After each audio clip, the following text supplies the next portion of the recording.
The mess hall at Camp Pendleton buzzed with the familiar rhythm of lunchtime chatter, trays clattering, boots thudding against the tile floor, and the faint echo of laughter bouncing off the sterile walls.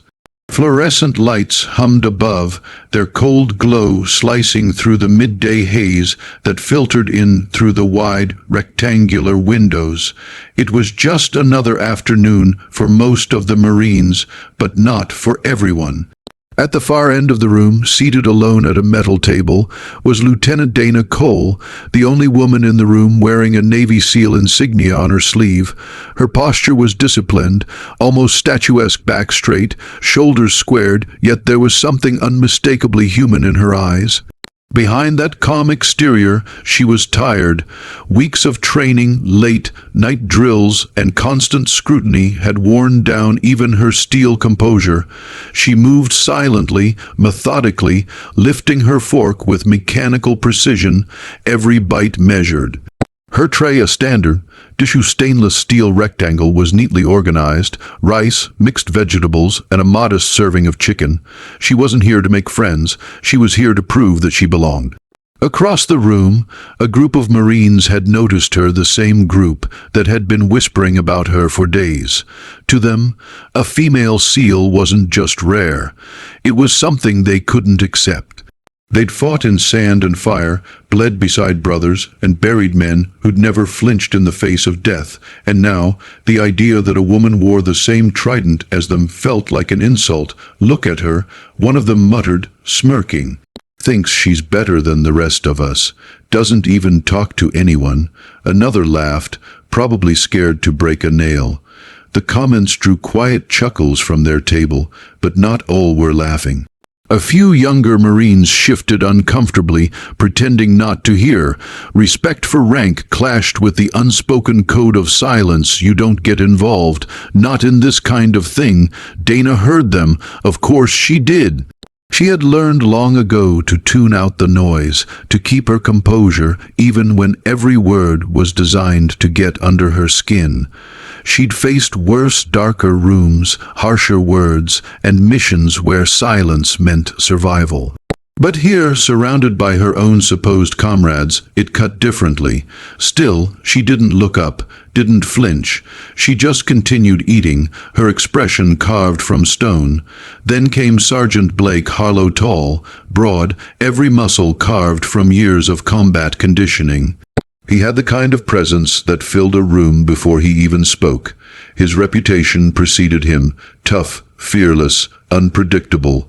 Some called him a hero, others a ticking bomb.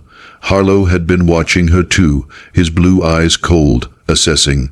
He'd served in Afghanistan, led men through fire, and buried more than he cared to remember. To him, the uniform meant something sacred, and he couldn't stomach the sight of what he saw as an outsider wearing it. He slammed his tray down at the next table with a metallic clang. Heads turned, conversations quieted. "So this is the famous SEAL," he said loudly, voice dripping with sarcasm. "Heard a lot about you, Lieutenant." Dana didn't respond. She continued eating, not even glancing in his direction. That only fueled his irritation. "What's the matter?" he pressed. "Cat got your tongue? Or do they teach silence as part of your special training?" A few Marines snickered. Others looked away, pretending to be absorbed in their food. Dana placed her fork down gently, straightened, and looked at him, calm, steady, but with eyes that could cut steel. "I'm here to eat, Sergeant, not to entertain." Her tone was measured, neither submissive nor aggressive. But to Harlow it sounded like defiance. His jaw clenched. "You think you're one of us," he said, stepping closer. "You're not." Dana didn't move, didn't blink. "If that's what you need to believe, Sergeant, go ahead." That simple statement, soft but unshaken, landed like a grenade. The room grew quiet. Forks paused midair. The tension thickened, the air almost vibrating. Even those who'd been laughing earlier fell silent, sensing the line that had just been crossed. Harlow's nostrils flared. He wasn't used to being challenged, especially not by someone like her. He leaned forward, voice low now, dangerous. "You're in the wrong uniform, Lieutenant." Dana's eyes didn't waver. "Then maybe you should look at your own before you talk about mine." That was it. The spark, the silence that followed wasn't peaceful. It was the calm before a storm that would soon explode. A moment when everyone in the room could feel something about to go terribly wrong. Outside, sunlight glared through the windows, indifferent to what was coming. Inside, in the heart of the mess hall, a single breath separated control from chaos, and that breath belonged to her. The silence in the mess hall had turned dense, like smoke before an explosion. Conversations had died mid-sentence. Forks hovered above trays, unmoving. Every pair of eyes shifted between Lieutenant Dana Cole and Sergeant Blake Harlow, two soldiers locked in a silent standoff under the cold glare of fluorescent light. For a brief second, it felt like time itself hesitated. Then, with the scrape of his chair echoing like a gunshot, Harlow stood. The metallic sound made several Marines flinch. The room seemed smaller now, the air heavier. Harlow's jaw was tight, his muscles tense beneath the rolled sleeves of his camo uniform. He didn't raise his voice, yet he didn't need to. The power in his posture said enough. Dana didn't move. Her hands rested calmly on the table, but her senses were sharp, the kind of hyper-awareness drilled into every SEAL during combat operations. Every detail was crystal clear, the faint hum of the overhead lights, the uneven rhythm of footsteps as someone shifted nervously, even the subtle clatter of a tray 2 tables away. Harlow leaned forward slightly, voice low but sharp. "You think because you've got that trident you're one of us?" Dana didn't respond. He chuckled a hard, humorless sound. "You're a SEAL, you. What, they running out of men?" Laughter rippled through the room. Not from everyone, just from the ones who didn't have the courage to stop it. It was the kind of laughter that hides fear behind mockery. Dana finally looked up, her expression calm but unyielding. "Sergeant, if you have something to say, say it. Otherwise, I'd prefer to finish my meal." That calmness, that refusal to play his game infuriated him. He slammed his fist on the table. The food trays jumped. "Don't you use that tone with me, Lieutenant." Her eyes flicked to the shaking utensils, then back to him. Not a trace of fear, only controlled silence. "You're out of line," she said quietly. The words were soft, but they hit like bullets. Around them, several Marines glanced at one another. A few looked ready to intervene, but no one moved. No one wanted to be the one to stand between a SEAL and a sergeant. Harlow took a step closer. His shadow stretched across her tray. "You think you scare me? You're just another publicity stunt, a headline, a photo for the recruitment posters." Dana's eyes narrowed slightly, not anger, not pride, but disappointment. "You're embarrassing your uniform." That stung him worse than a slap. His face flushed red. The vein in his neck bulged as his fists tightened. "You've got a smart mouth for someone who hides behind a title." He snarled. "You want respect, earn it." Dana rose slowly, her chair scraping the floor. She wasn't much shorter than him, but her presence seemed to grow taller with every second. When she stood, the chatter that had started to creep back into the room vanished again. "I earned it," she said firmly, "in ways you can't begin to understand." The words carried weight, not shouted, not theatrical, just truth. Raw, grounded truth that came from experience. Harlow stepped so close she could smell the coffee on his breath. "You think you're tough because you went through some fancy training. You don't belong here." "I belong wherever I'm ordered," she replied evenly. He smirked, but there was no humor in it. "You're just playing soldier. You'll crack the moment things get real." Her gaze held his, steady and unflinching. "You mean like this?" The taunt was quiet, deliberate, a reminder that she wasn't the one losing control. Something snapped inside Harlow. The humiliation, the stares, the knowledge that this woman, calm, composed, unafraid, was making him look weak in front of his own men. He shoved her tray off the table. It crashed to the floor, spilling rice, chicken, and vegetables across the tiles. The entire hole flinched.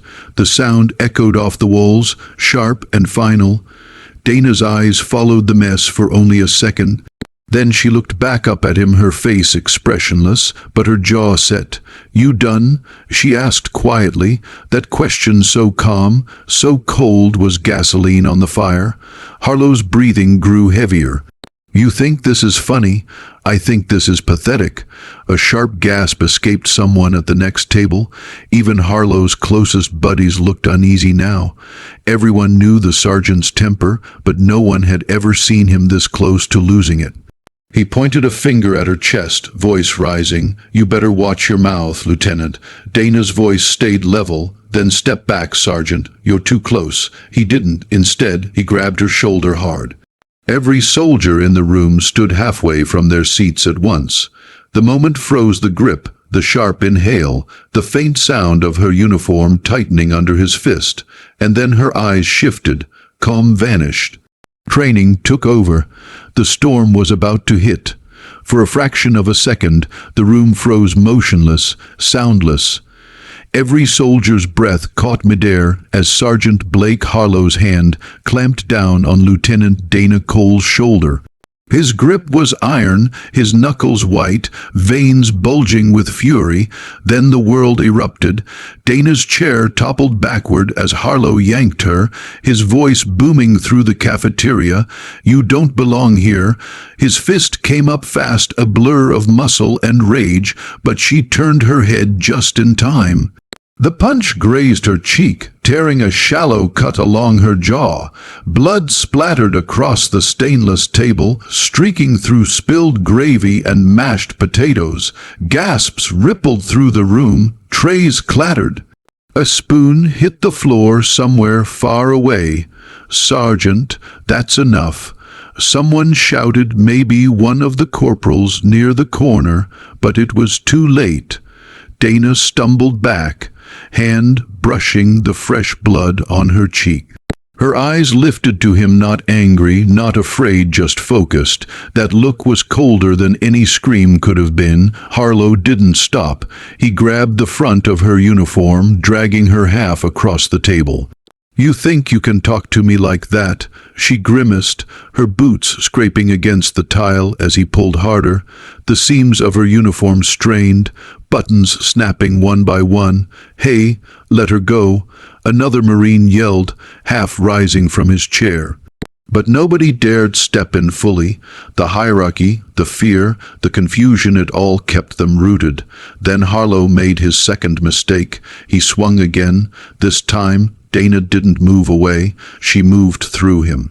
Her arm shot up, blocking his wrist mid-strike, twisting it sharply until his knuckles cracked. The sound made several Marines wince.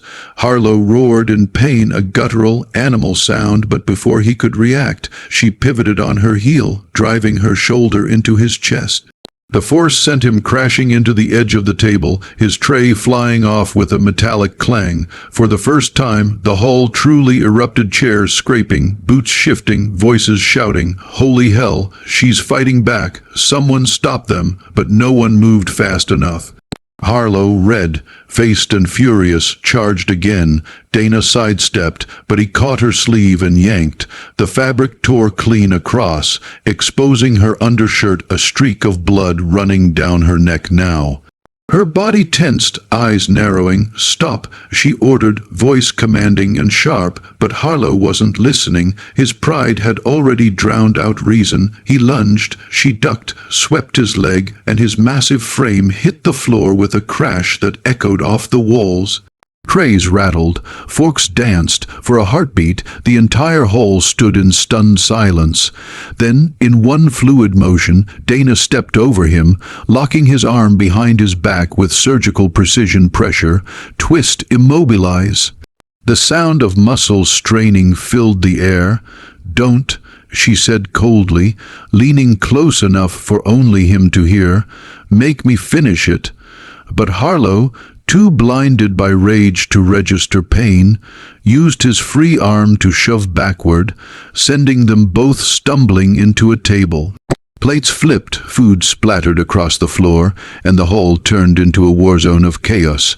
A few Marines finally surged forward to break it up, but Dana was already regaining control.